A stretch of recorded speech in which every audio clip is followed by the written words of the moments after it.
کون کہتا ہے کہ ہم صحابہ کرام کو نہیں مانتے؟ ہم اصحاب پیغمبر کو مانتے ہیں، اصحاب حکومت کو نہیں مانتے۔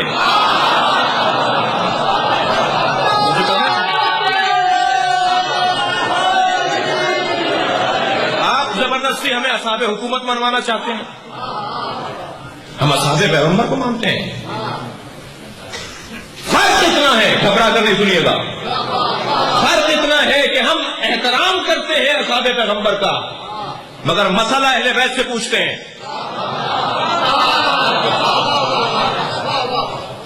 مسئلہ اہل بیت سے پوچھتے ہیں۔ نماز جماعت کے بعد جب مولانا مصافحہ کرتے ہیں، ہم نماز پڑھ رہے تھے، ہم نے مصافحہ کی آگے بڑھ کر مولانا سے، ان کے برابر میں ہمارے والد بھی کھڑے تھے جو ان سے 20 سال زیادہ تھے عمر میں۔ ہم نے اپنے والد کو سلام کیا، انہوں نے ہمارے سر پہ ہاتھ رکھا، دعا دی، اور وہ برابر میں کھڑے ہی تھے کہ ہم نے مولانا سے مسئلہ پوچھ لیا جو ان سے 20 سال عمر میں چھوٹے ہیں۔ تو نمازیوں میں سے ایک صاحب نے آواز دے کر کہا کہ مولانا آپ نے اپنے والد کا احترام نہیں کیا۔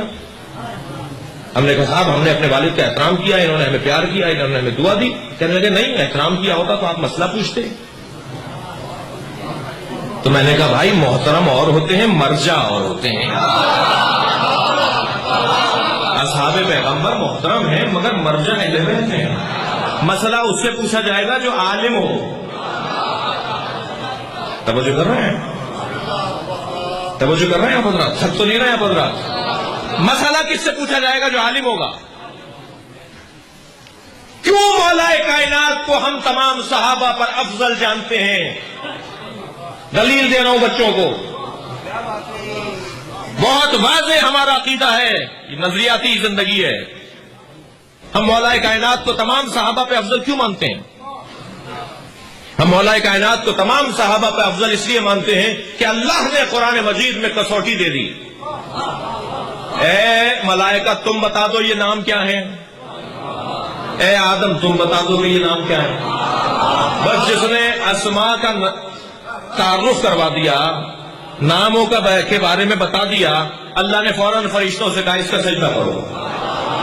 یعنی افضل وہ ہو گیا جو عالم زیادہ ہے۔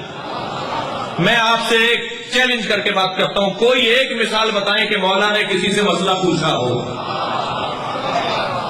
مولا علی نے کسی صحابی سے مسئلہ پوچھا ہو، اور 50 مثالیں ہیں کہ سب نے علی سے مسئلے پوچھے، بس جو زیادہ عالم ہے وہ زیادہ افضل ہے۔